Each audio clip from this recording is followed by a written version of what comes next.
I know nothing about cars. You are correct.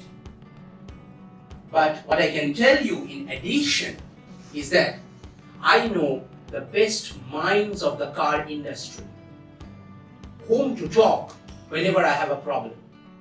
So if you give me any problem related to cars, I'll take you 5 minutes, I'll get back to the right person, get the right answer, give you the right answer.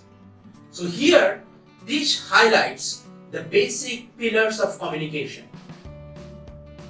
That means you take information, you understand or assimilate the information, you transfer the information. Right? 3 pillars. Take, assimilate, transfer. This is basically the communication skill that operates in different layers. Independent of whether you are a company leader, independent whether you are an individual, independent of whether you are a research group leader or you are a group leader. These are the 3 layers in which you operate when you communicate. And the ways of communication is exactly succinctly summarized in Henry Ford's sentence. That means you need to know the right answer. If you yourself do not know the right answer, you need to know the right resource. That means as a researcher, you need to know the right books, the right papers, the right journals. As a scientist, this is true. But as an entrepreneur, you need to find the right set of people. There, your emotion, your ego should not take the front seat. Oh, I don't like this guy. He better not mess around with me. He might be very bright. I don't want him. You are done. Right? So skill sets is something that drives you. Now there are ways in which you do communication. Of course, that what Shurajit had been talking to you about, he had been inspiring you to be very good in your basic sciences. What I will talk about is going beyond that parameter. That means it is taken, you are good. Don't have this misconception that you don't have to be good. It is taken that you are good with your project. Now it may be science, may not be science. It depends on you. But you have to be the master of your project. Now given that you are the master of the project, then comes the set skill, that is communication and leadership. So what he was talking about is the primary building block. I am talking about the secondary or the tertiary building blocks, which takes you towards what is needed for setting up something different. Now you may say, okay, if something is unpleasant, if somebody annoys me, if somebody doesn't obey the rule, what will I do? I am the CEO of the company, what will I do? You tell me to be nice. Of course, you have to convey the message.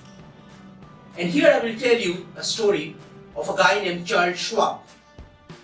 He was earning or drawing millions of dollars salary as a CEO of Bethlehem Steel Plant when the whole Western world was undergoing recession. That means nobody had money.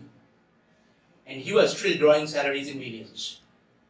So he had this unique skill sets of not offending people. You may not want to offend your even competitors, because that gives you a skill disadvantage. You never know, you may need your competitor for a certain reason. You do not have your competitor has it. So you may have to go to your competitor and ask. But if you have offended your competitor, you can forget about it. You can simply forget about it. So you do not want to offend your competitors and your co-workers. You don't want to do that.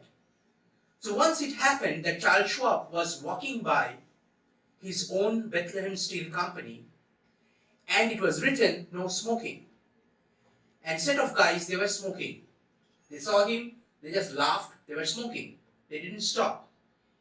What would you have done if you were the CEO at that point? what would have been your reaction? I want to hear it from you.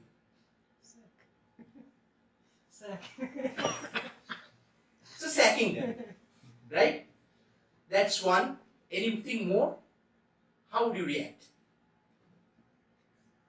What would you do? My company. Huh? Cut their salaries for maybe few weeks. Cut their service for a few weeks. Okay? Something more? Huh? Say? Engineers. Yeah, what would you do?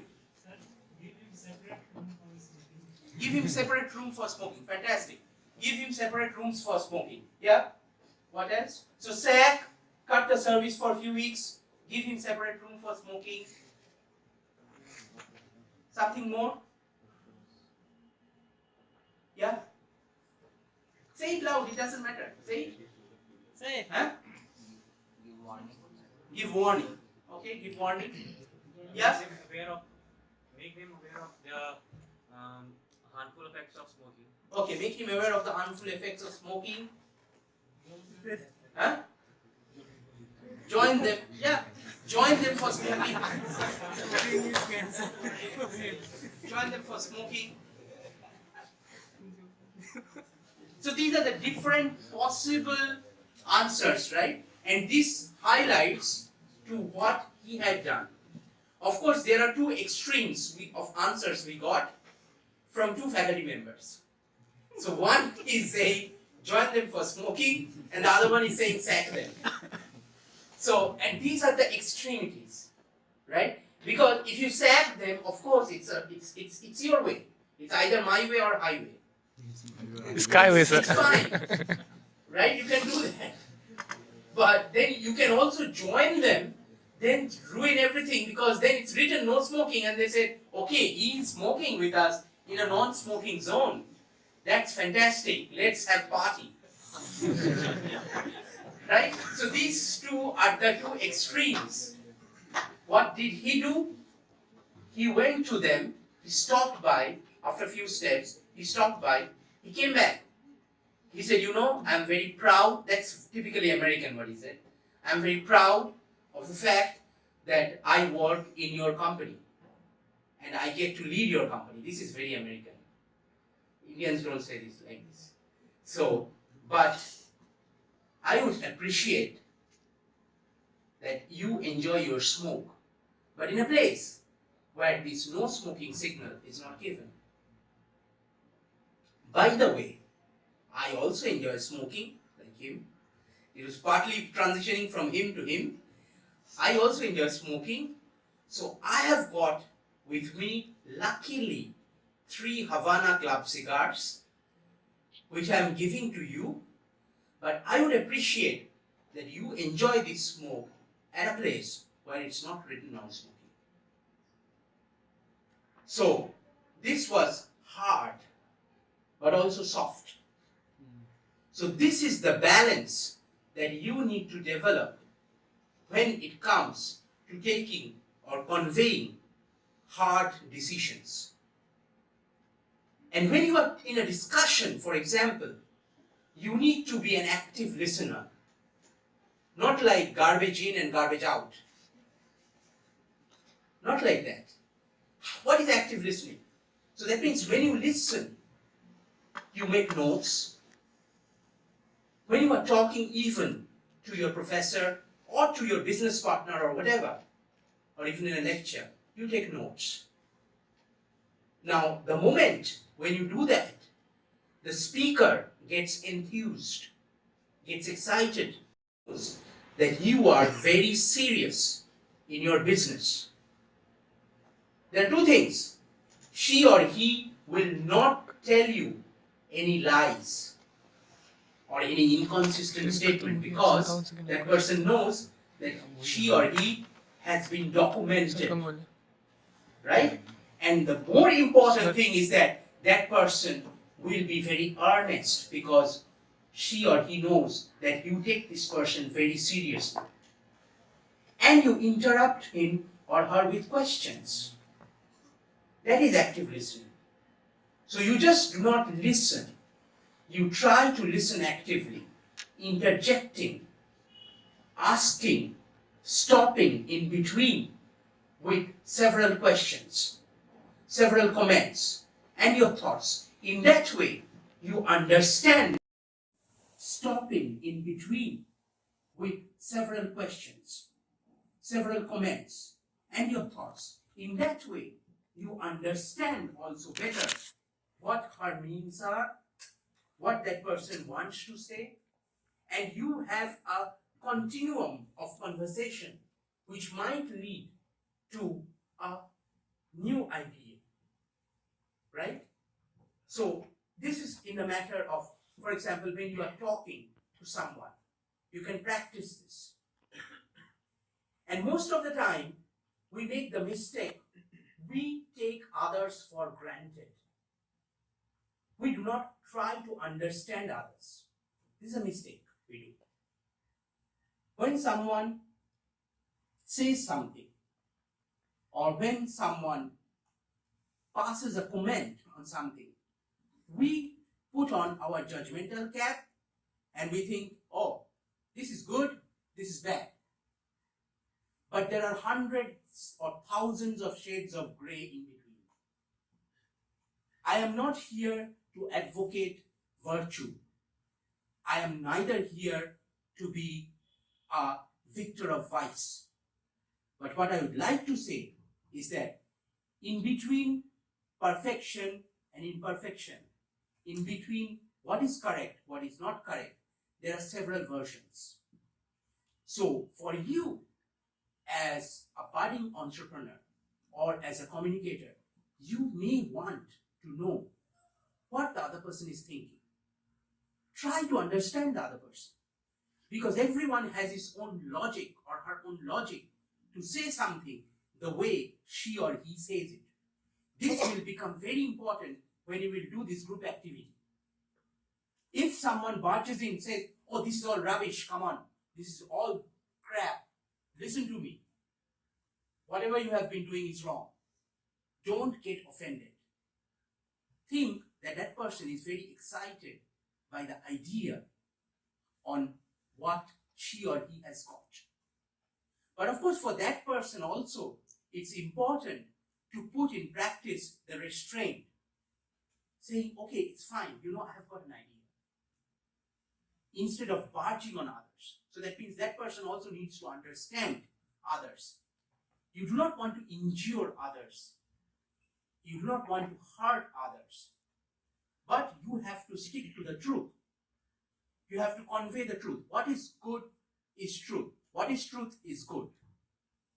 There is no exception to that. But you may want to avoid certain parameters like argument. So, in an argument, if you enter into an argument during your process of what you will do, you can never win an argument. An argument has two losers. The one at the receiving end and the one at the winning end. There is no winner. Actually, both are losing. What is important is to take an impartial view on argument and bring the person and the problem separate. You take the person and the problem separate and you say, okay, this is my problem. That person is not the problem. The problem is separate. His views or her views may be a problem, which I do not endorse. But that person, herself or himself, is fine. Separate those two and then attack the problem. And never disgrace your partner, that means your communication partner, or the person with whom you are talking in public. Try to avoid that, because that only creates repercussions and loss of friendship. So for example, I'll give you an example from Carnegie. He went out for a dinner with a friend, and then one of the friend was very enthused, and he said that, this beautiful sentence, out, brief candle, life is a moving shadow. This is from Mark Twain. He was wrong. And Carnegie, being a student of public speaking and very well read. The third person resorted to Carnegie and said that he's talking rubbish and you are quiet. Why? And then he just immediately reacted by saying, I don't think so. I don't think he's talking rubbish. I don't remember exactly. It might be Mark Twain as well. And then he tried to divert the conversation. Three of them were not speaking to each other for half an hour, next half an hour in the dinner table. They went out. Then this third person, who is a good friend of Carnegie, or Carnegie, however you want to tell him, said, you are such a liar. You know so much. This is from Shakespeare, and you never corrected him. Why is that? Then his answer was very interesting. He said, you already made your point, but you wanted to take his face away from him. Because you were so strong in proving him wrong, he was wrongly trying to prove himself right by being wrong. So you did not give him an option to change his position. Right? So you do not want to do that. Positions can change. But persons, personal feelings, personal egos, these are very fragile. You may not want to hurt there. You can dissect these two things. You can say your science, whatever you are telling, is not correct. We always do that as scientists. We do that. We have heated arguments. But at the same time, we have respect for the person. Because the other science, what he or she has done, maybe is outstanding. Only that part is wrong. Right? So when you are in your group doing this discussion, you may want to do it in that way. You know, it's fine, but this is wrong. It cannot go on. So without getting into this argument, you try to understand the other person's position, and then you put your perspective in. How I'm doing with time? It's okay? Okay. So these are the things that you may want to keep in mind. And what I have been faltering is something bad. You may want to keep the names in mind. Don't forget names. Try to remember names. I'm not good at that. Yes, so I'm still messing up with these names, right? Diptesh and Jyotish. Diptesh and Jyotish. You see? So I suck. So I'm not good with names, but it comes with practice. So when you have a name, you write it down, you memorize it. Because names are the sweetest words in your own mother tongue for you. People like names and pronounce them properly. Learn how it is pronounced in their own tongue and pronounce it like that, right? So you may want to understand names. You may want to remember names. And when you are talking to each other, call yourselves by names, even if you are in an unknown group, in a completely different group. Now, all these things, whatever I have been telling you, these are not tricks. These are parts or elements that you may want, if you think it's justified. I'm not forcing anything on you. If you think it's justified, you may want to build them in your character. You may want to build these things in the elements of your personality. And then you go on with it, if you accept it, of course. And this is a long-term process. It will not be immediate, but you will get, hopefully, some returns as you walk along your way towards more mature life. So what is important is that you truly, honestly respect which is very much inbound or very much ingrained in Indian culture. We have this, what is known as the Bhakti Yoga, or the culture of respect. Not making it artificial, but making it real. Try to find an element of respect and give that respect for that reason and honestly. It is not oiling, by the way. It's not buttering. These are different. If you find something and you have to develop the skills to find goodness in others. I'll tell you one story from Jesus. He was walking by the way, and then on his way with his disciples, of course, then on the way there was a dead dog. It was stinky, it was very, very bad. And everyone was making strange faces and they wanted to hide below the earth. They imagined nothing like this would have happened in front of Jesus. They were very shy that they chose this route. And what did Jesus do?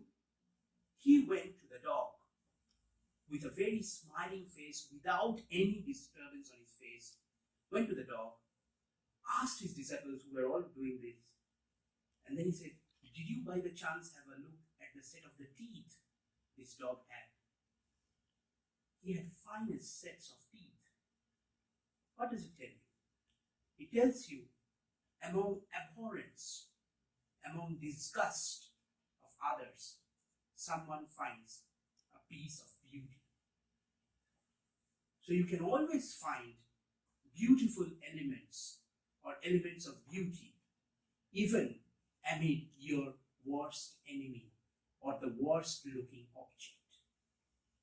And you can try to build this aspect in your character and say it with genuinity, with honesty, not artificially.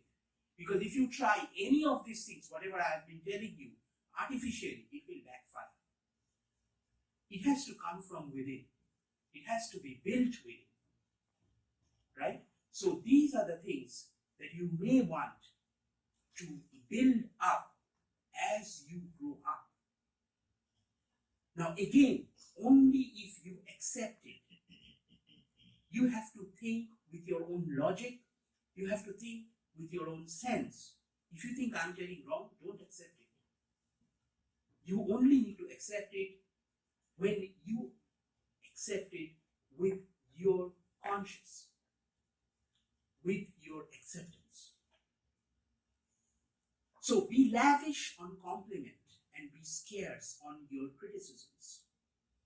If you have to criticize, as I have been trying to bring home again and again, you try to be critical on the problem, not on the person.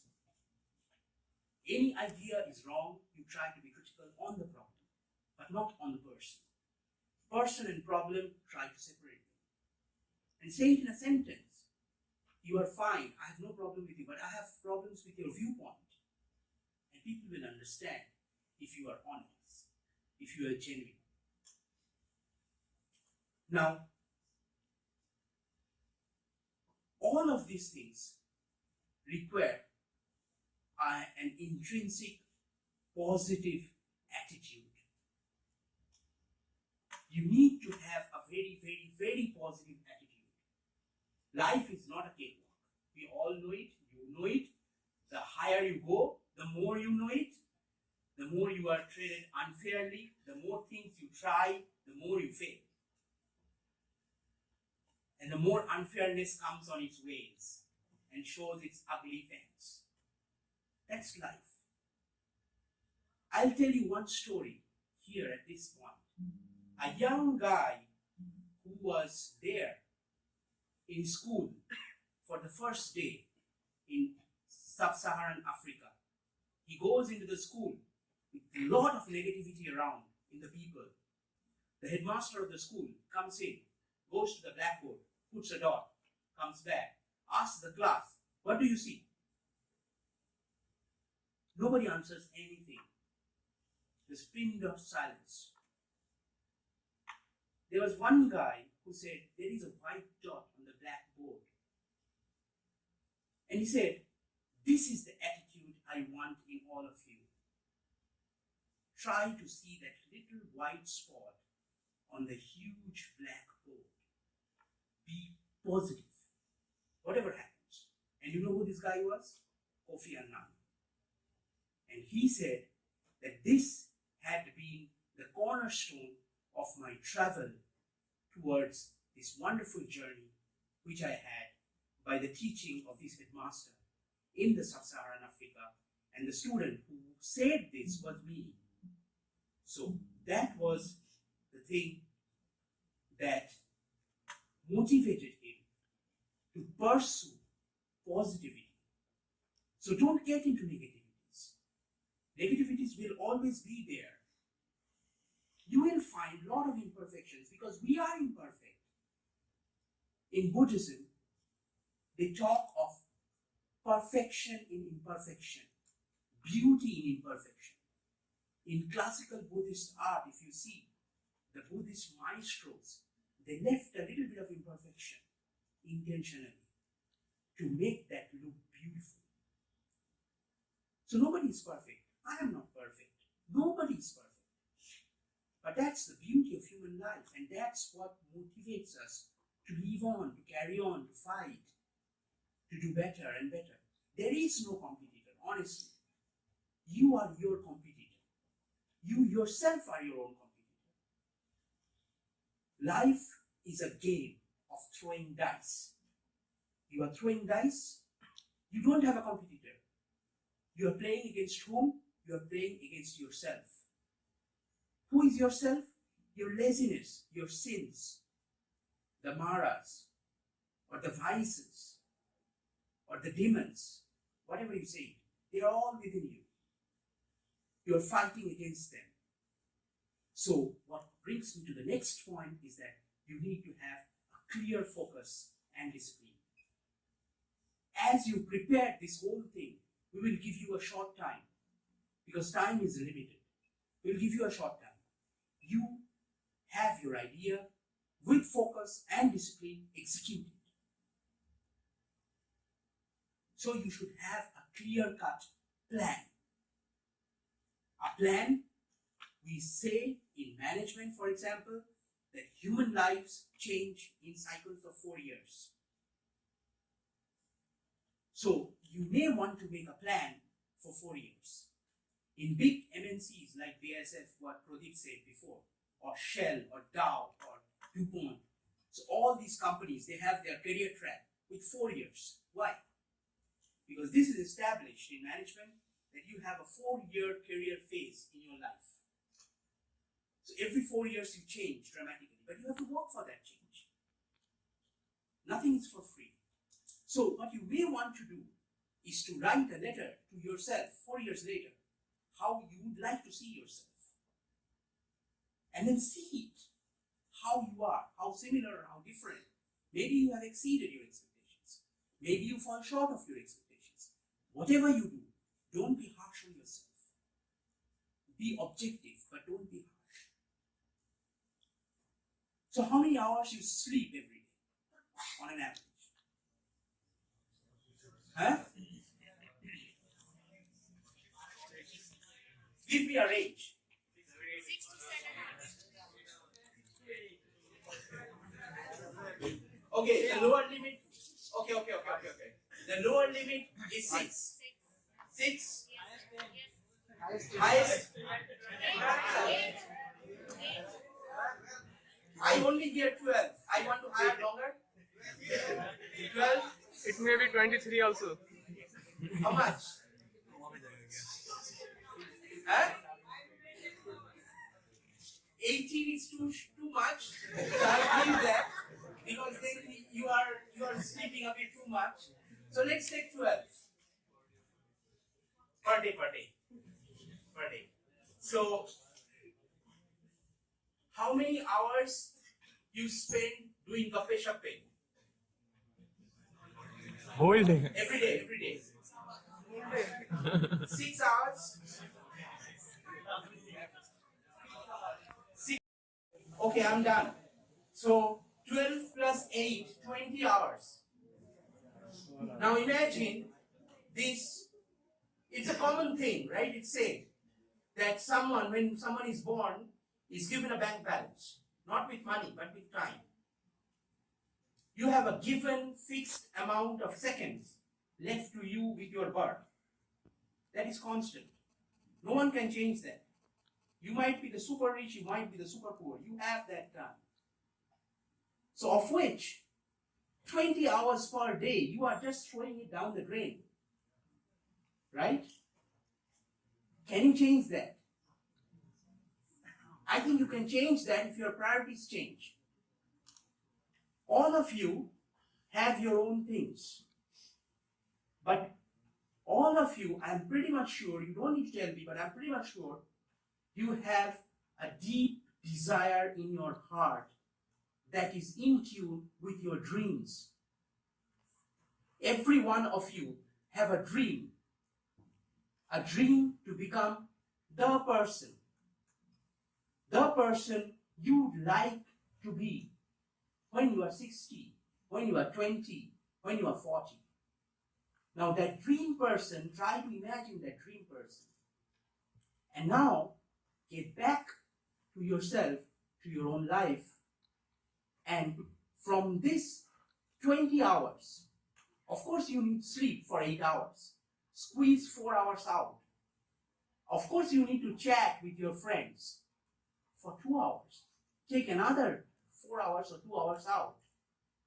So in this way, every day you are squeezing 2 plus 2, 4 hours out.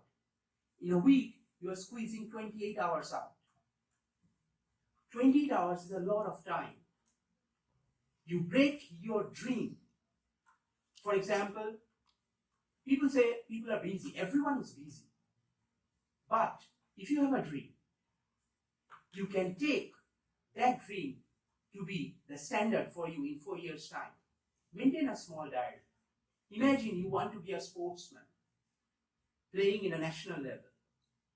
You cannot start just like that. You have to first think that you have to play in the village level, or you have to play in the town level. Think that as your goal for first 2 years. Within 2 years, I should compete in the village level championship. Break it down to micro goals, which will mean every day, maybe for 1 hour, I need to run if I want to become an athlete and improve my timing. I need to find a mentor. I need to go to people who can teach me. All these kind of things you have to find out, right? Decompose them into doable goals. Maintain the diary. Give feedback every week to yourself and manage your skills with time and see if you are making a visible change in a year's time. And then reorient yourself. You will find help, because when you are aligned to your dream, the universe will conspire to help you. You will find your help. So with this, I will come to the second part, that how you can have your own startup with 4 sets of questions.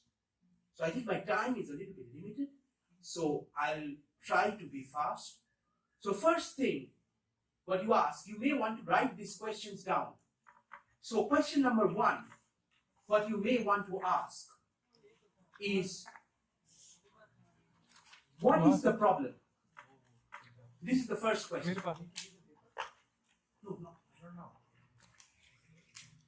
So first question is, what is the problem?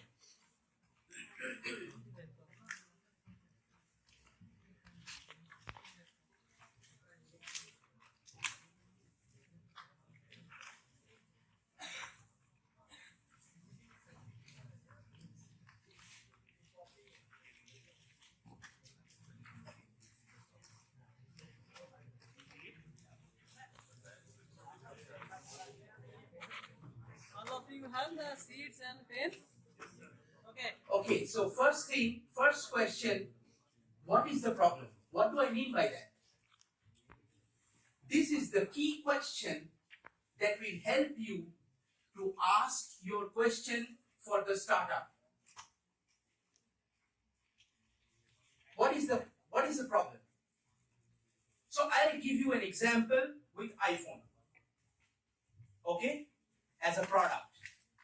This is your product definition idea. What is the problem? That is your product defining idea. You, of course, what you want to sell is a product. Even if it's a dream, you are still selling the product. Your product is the dream. Whatever you sell is your product. So what defines your product is by the question, what is the problem? What was the question that Steve Wozniak and Steve Jobs asked when they defined their product as Apple, iPhone? What did they ask? They said, we have got mobile phones, we have got camera, we have got internet, we have got video, we have got everything but in different devices. The question they asked was very simple. Is it possible to have a device that will make movie making, photography, internet messaging, emailing, internet surfing, of course calling, all in one set? That was their question. That was the question. That was the defining product. The answer was Apple iPhone. You get the idea? This is the most important question. So whatever ideas you have, you forget making a business idea or an entrepreneurial idea from the result you have. No, that's wrong. That's a very wrong approach. You think of a consumer's approach. You go to the shop, you want to buy something, you cannot buy it. Maybe the product you are thinking is your idea for your first business. So change your thinking hat. Think as a consumer.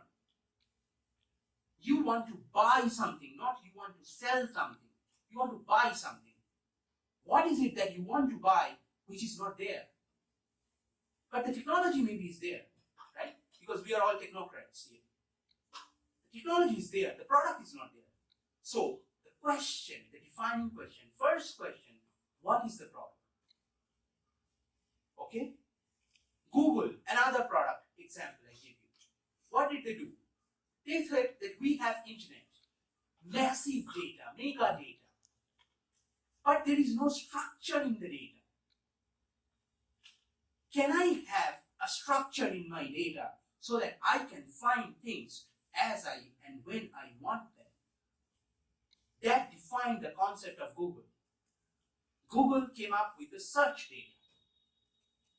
Then they went for meta search data. Then they went for mapping of data. But the basic thing was managing data. So the question is, I have a lot of data. Can I put a structure in my data? That was the defining question for. I know computing is possible, but computing is done by the suit and tie wearing, high flying people who live in the 4th Avenue or 5th Avenue of New York. It's a monopoly of these people. Can I bring computing to the common people and reduce the cost of computing? That defined IBM to make its first machine, the IBM calculating machines, for which IBM became IBM. Okay? So these are the questions, again, regarding what is the problem. So what you should do is to think about what is the problem that you are going out to address so that you make the next Google, next Apple, next IBM. Okay, so what is the problem? First question. Question number 2, please write it down. Who has the problem? Question number 2, who has the problem? That defines your market space. That means, where is your market? who are your buyers? Who will buy your product? You can make anything and everything, but who will buy it? Will you buy it? Maybe not. Then who else? Someone needs to buy it, right? So who has the problem? Only those people who have the problem, they will buy it.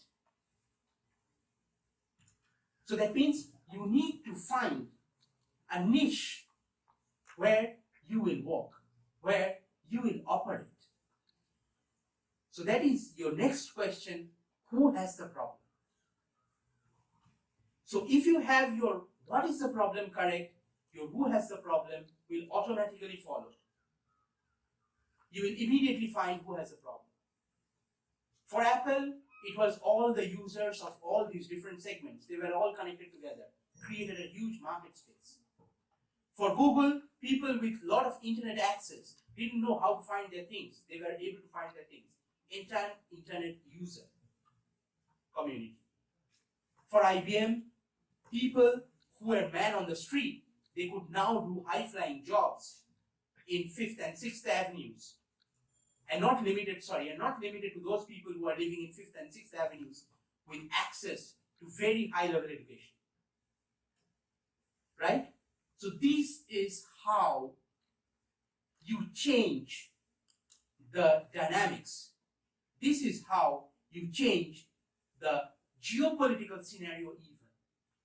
If you have a good question and a good market space. Right? So then number 3, how is the problem solved? This is the killer question.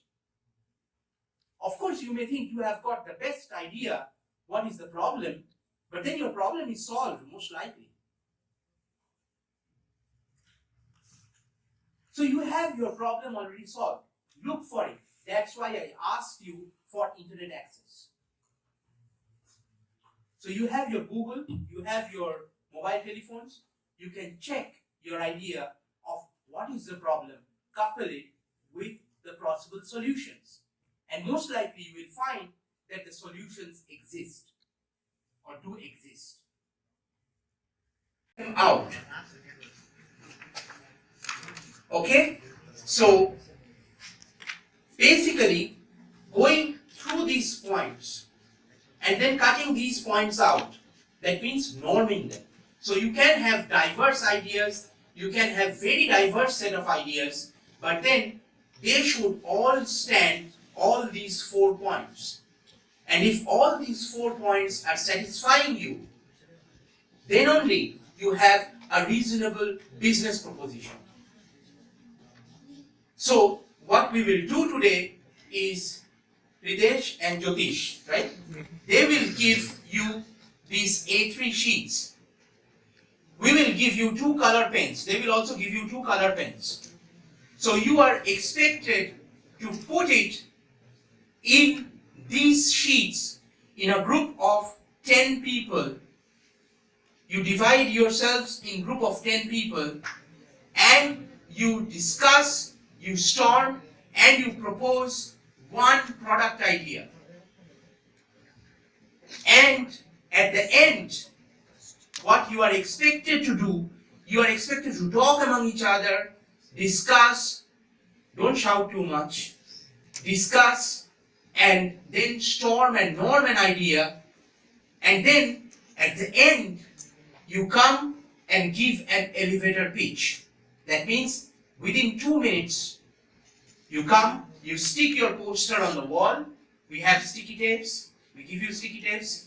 You put your poster on the wall, and then you come here and present your idea in 2 minutes. What is your idea? In these 4 questions. What is the problem? This is the problem, that is, this is my product. You do it in your way, but it should have these 4 elements. Okay? And if you come up with good ideas or with novel ideas, it's up to you to take it to the market, because at the end of the day, what matters is that unless you do the experiment, that means unless you take the idea to the market, you never know whether it's successful or not. You have to do the experiments. We are theoretical people, we are professors, we are theoretical people. So we will give you things, we will give you ideas. But then it is up to you to bring the idea to the market. So with this, I would stop, and if you have questions, please ask me now. Whatever questions. Otherwise, you have around half an hour time. Is that enough? No? No?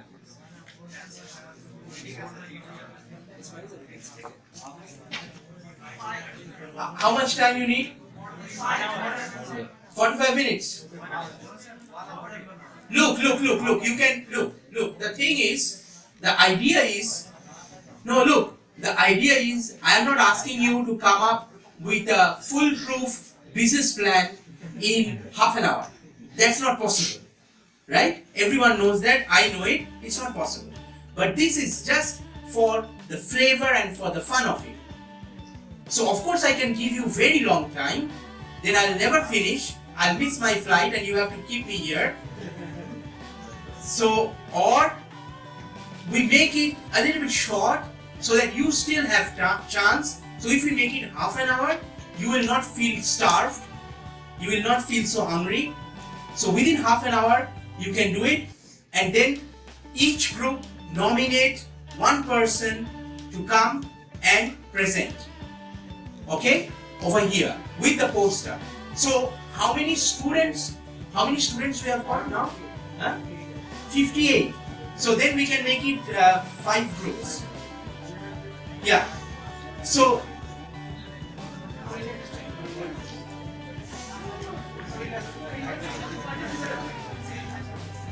yeah, question. So make it a group of 11 people. Each group having 11. So you have 55. My friend is saying we have 58 students. So the 3 remaining, you can be opportunists. You can choose the best group that is going around and pop in. Okay? Okay? So your time starts now. So please, one thing. So 11 people each group. So you can form local clusters like this, right? And you can face to face, not like this. Just combine face to face, see each other and do the thing. Okay? So, and wait. And each group should give a name to your group. But don't spend time on the name. You can say ABCD. It's fine. Don't spend time on the name. Okay? And we will choose the best poster and the best elevator pitch. Okay? So we have half an hour time dedicated to you for your thinking, and I'll come to you. If you have questions.